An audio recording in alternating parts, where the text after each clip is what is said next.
Oi, oi, oi! Tudo bem? Professora Caroline Souza na área. Bem-vindos ao canal CS Treinamentos. Aqui é um canal totalmente despojado, descontraído, com o objetivo de compartilhar informações, conhecimentos para vocês que estão nos assistindo. Então, a única coisa que a gente pede em contrapartida é que você dê seu like, compartilhe esse vídeo e se inscreva no canal, para que ele se mantenha aí ativo e também para que o YouTube entenda que as informações que nós vamos compartilhar aqui com vocês sejam relevantes, sejam importantes, de utilidade pública e faça então com que esses vídeos cheguem ao maior número de pessoas no Brasil e que está no mundo. Vamos torcer! É isso aí. Vamos dar continuidade então, turma, para o nosso estudo sobre NR1, tá? Lembrando que o nosso primeiro vídeo nós fizemos um pequeno contexto sobre NR, então a gente passou aí a repercussão, o porquê da atualização da NR de uma forma muito simples, para que vocês possam compreender e entender a importância dessas diretrizes hoje em ambiente de trabalho. Vamos lá então aqui, segmento a nossa videoaula, o nosso bate-papo. Melhor bate-papo, né, para ficar algo mais descontraído, mais despojado. Eu vou disponibilizar aqui para vocês, na descrição do vídeo, o link, né, o site, para vocês fazerem o download da lei. É muito importante que vocês tenham a lei, a ANR, à disposição de vocês, para vocês fazerem a consulta, para vocês verificarem ali os requisitos de todo o processo. É muito importante. Não só ler a lei, entender a lei, interpretar a lei, e aí depois vocês correm aqui no canal para tirar dúvidas, para sedimentar aquele conhecimento referente a alguma parte da legislação. Vamos entrar aí propriamente dito em riscos ocupacionais. E nós vamos entrar aqui especificamente na alteração dada pela portaria do Ministério do Trabalho e Emprego, número 1419, de 24 de agosto de 2024, ok? Essa portaria que fez a alteração da NR1 e trouxe aqui trouxe aqui para ser tutelado os chamados riscos psicossociais. Então a gente vai começar a trabalhar agora risco ocupacional. Vamos lá. Item 1.5 da NR1. O disposto neste item deve ser utilizado para fins de prevenção e gerenciamento dos riscos ocupacionais. Para fins de caracterização de atividades ou operações insalubres ou perigosas, devem ser aplicadas as disposições previstas na NR15, atividades e operações insalubres, e na NR16, atividades e operações perigosas.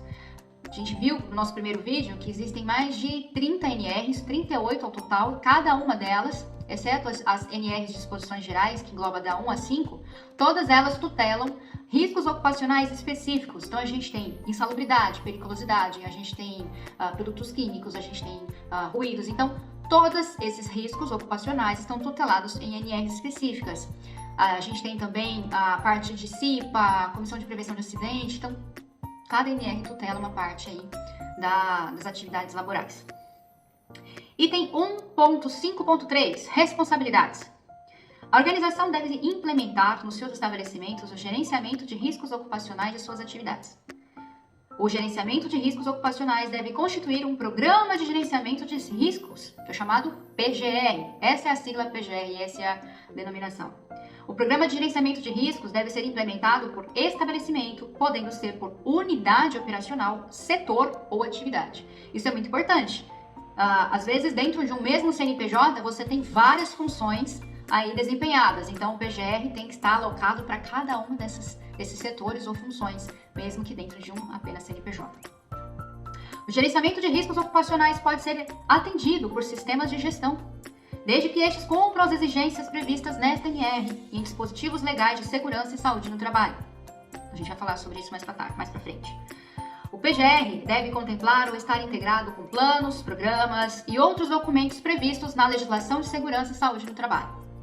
O gerenciamento de riscos ocupacionais deve abranger os riscos que decorrem dos agentes físicos, químicos, biológicos, riscos de acidentes e riscos relacionados aos fatores ergonômicos. Vamos abrir um parênteses aqui, que agora vem o boom, incluindo os fatores de riscos psicossociais relacionados ao trabalho. Porque antes não tinha essa parte, tá? Parava em ergonomia. A organização deve, item 1.5.3.2, evitar ou eliminar os perigos ocupacionais que possam ser originados no trabalho. gente vai falar sobre perigo, a gente vai falar sobre risco mais pra frente. Identificar os perigos e possíveis lesões ou agravos à saúde. Avaliar os riscos ocupacionais, indicando o nível de risco. Classificar os riscos ocupacionais para determinar a necessidade de adoção de medidas de prevenção. Isso tudo vai estar dentro do PGR, a gente vai falar sobre o PGR também. Implementar medidas de prevenção de acordo com a classificação de risco e na ordem de prioridade estabelecida na linha G do subitem 1.4.1 e acompanhar o controle dos riscos ocupacionais. Então, a organização deve, isso é uma obrigação legal. A organização deve considerar as condições de trabalho nos termos da NR17, que é a NR que trata de ergonomia, incluindo os fatores de riscos psicossociais relacionados ao trabalho. Então, risco psicossocial ele é tutelado conforme a NR17. Ele traz, a NR17 fala de ergonomia, e quando a gente vai elaborar o plano de avaliação, de monitoramento, o PGR, de risco psicossocial, ele está dentro de riscos ergonômicos. A gente vai falar sobre isso também.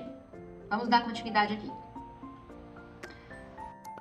A organização deve adotar mecanismos para a participação de trabalhadores. Isso aqui é fundamental, gente. Presta atenção.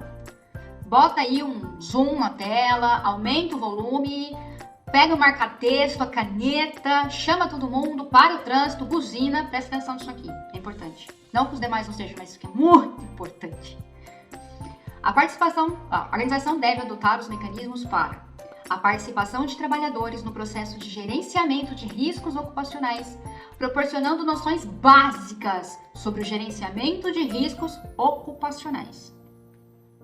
A consulta aos trabalhadores quanto à percepção de riscos ocupacionais, podendo para este fim ser adotadas as manifestações da Comissão Interna de Prevenção de Acidentes e Assédio, a CIPA, quando houver. E comunicar aos trabalhadores os riscos consolidados no inventário de riscos e as medidas de prevenção previstas no plano de ação. Gente, por que isso aqui precisa de toda a atenção do mundo?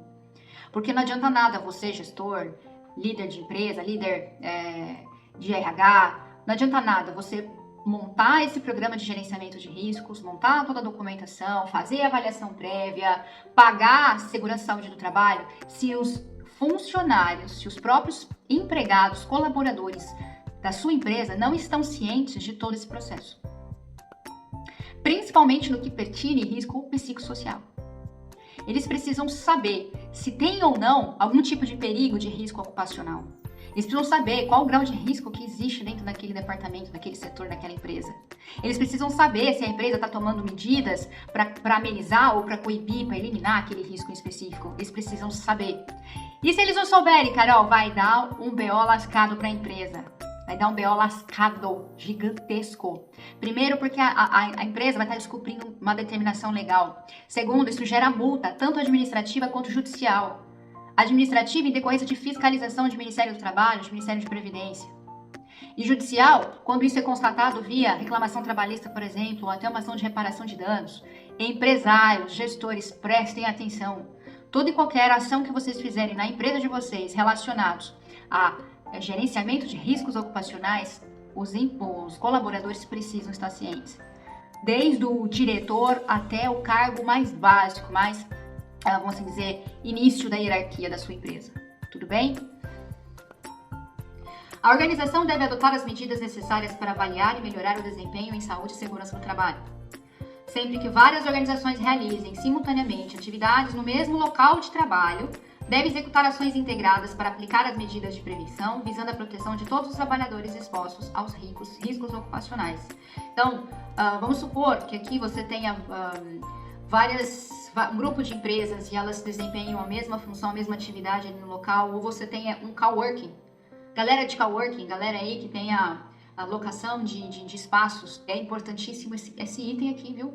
Porque a responsabilidade ela é solidária com relação a risco ocupacional. A gente vai falar sobre isso daqui a pouquinho. Processo de identificação de perigos e avaliação de riscos ocupacionais. Eu tô lendo tudo isso, tá no item 1.5. Nesse item 1.5 é o que houve aí a mudança de riscos ocupacionais. O processo de identificação de perigos e avaliação de riscos ocupacionais deve considerar o disposto nas NRs e exigências legais de segurança e saúde no trabalho. Levantamento preliminar de perigos e riscos. Aqui a gente começa a falar um pouco sobre o PGR, tá bom? O levantamento preliminar de perigos e riscos deve ser avaliado deve ser realizado, perdão, antes do início do funcionamento do estabelecimento ou novas instalações, para as atividades existentes e nas mudanças e introdução de novos processos ou atividades de trabalho. Então, eu tenho que avaliar a incidência de risco ocupacional de forma preliminar, prévia, antes do início da atividade ou durante as atividades existentes, mas a gente vai ver qual é o período que a lei determina, ou no caso de haver uma mudança com relação a novos processos e atividades de trabalho. É muito importante também. E quando você faz ali, existe também uma determinação legal, que quando você faz a substituição de mão de obra, com aí um percentual de 20% para mais, você precisa também fazer esse gerenciamento de risco ocupacional, em especial essa avaliação preliminar de riscos ocupacionais. Riscos e perigos ocupacionais. Vamos lá. O levantamento preliminar de perigos e riscos deve ser realizado para identificar situações em que é possível evitar ou eliminar perigos, identificar situações de risco ocupacional evidente nas quais a organização deve adotar medidas de redução ou controle imediatamente. Quando na fase de levantamento preliminar de perigos e riscos, o perigo não puder ser evitado ou eliminado, a organização deve implementar o processo de identificação de perigos e avaliação de riscos, conforme dispostos nos itens 1.5.4.3 da SNR. Quando na fase de levantamento preliminar de perigos e riscos não for possível adotar medidas imediatas para reduzir ou controlar o risco ocupacional, as medidas devem ser inseridas no plano de ação e o risco registrado no inventário de riscos. Fez a avaliação preliminar, detectou risco ocupacional? Se detectou, é possível já sanar esse risco? Já tome as medidas necessárias para tanto.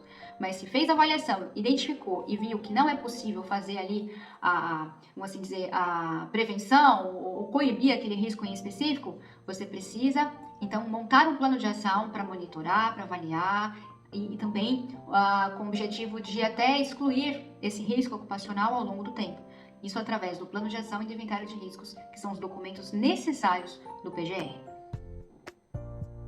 A critério da organização, a etapa de levantamento preliminar de perigos e riscos pode estar completada na etapa de identificação de perigos. Isso foi uma numeração retificada pelo Diário Oficial da União em 30 de julho de 2005. Então, são alterações muito, muito recentes. Vamos lá, turma! Esse artigo é extenso, a gente não vai estar passando todo ele hoje, mas a gente vai passando por partes. É importantíssimo. Item 1.5.4.3. Identificação de perigos. A etapa de identificação de perigos deve incluir descrição dos perigos e possíveis lesões ou gravos à saúde, identificação das fontes e ou circunstâncias e identificação do grupo de trabalhadores sujeitos ao perigo que pode ser constituído por um ou mais trabalhadores. A identificação dos perigos deve abordar os perigos externos previsíveis relacionados ao trabalho que possam afetar a saúde e segurança do trabalho. Fecha aqui um pouquinho. Deixa eu tomar uma água. Carol, qual que é a diferença de perigo para risco? Vamos entender o seguinte.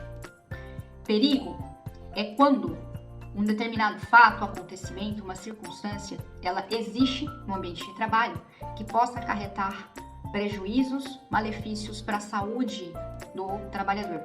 Saúde física, saúde mental, psicológica.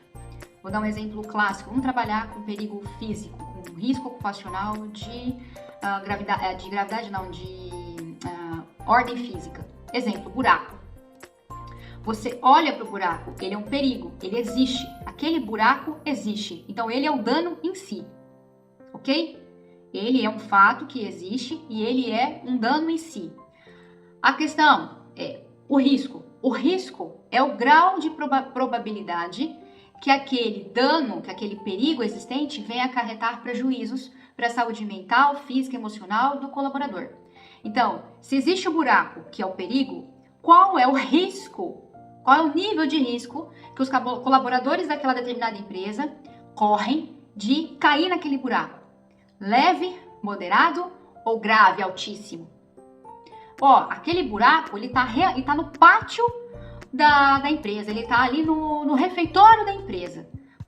Então, o perigo existe, ele é latente e o risco é altíssimo. Porque é uma área de grande circulação. A empresa precisa parar tudo que está fazendo para ir lá e resolver esse perigo, porque ele é altíssimo, ele é inexistente e o risco é altíssimo das pessoas se machucarem. Agora, outro cenário. O perigo, buraco. Existe um buraco ali naquela empresa. Ok. Onde que ele está localizado?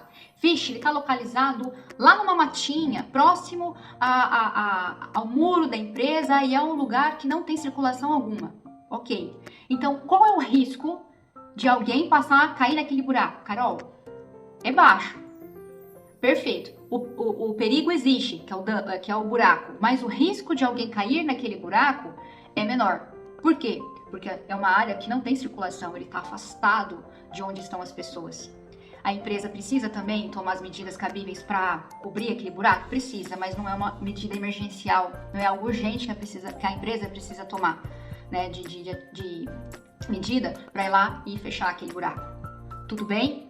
Então, essa é a diferença de perigo e risco e de uma forma muito simplista, ok? Na NR, ela traz essa diferença também, por isso que é muito importante que vocês façam a leitura do texto de lei. Fechou? No próximo vídeo, nós vamos falar do item 1.5.4.3, a gente vai dar seguimento nos nossos vídeos sobre NR1. A partir daqui, que nós vamos falar sobre identificação de perigos. Mas eu já fiz a prévia aqui para vocês sobre a diferença de perigo e risco. Falamos aqui da obrigatoriedade da empresa no sentido da informação, da comunicação de todos os colaboradores em ambientes de trabalho e falamos também da necessidade da avaliação preliminar de perigo e risco. E agora vocês já sabem qual que é a diferença de um e de outro. Um beijo a todos. Mais uma vez, agradeço pela oportunidade, pela presença e como retribuição pedimos que você dá o seu like, comenta aqui no vídeo se ele está fazendo sentido para você, se a gente está fazendo uma apresentação aqui didática, simples, que vocês estejam compreendendo. E também inscreva-se no canal para receber mais conteúdos. E compartilhe. Quanto mais a gente compartilhar, o YouTube vai entender que esse vídeo possui grande importância e relevância e vai levar esse vídeo, essa informação para todas as pessoas, principalmente vocês que são líderes, gestores e pessoal de RH. Um beijo a todos, até a próxima!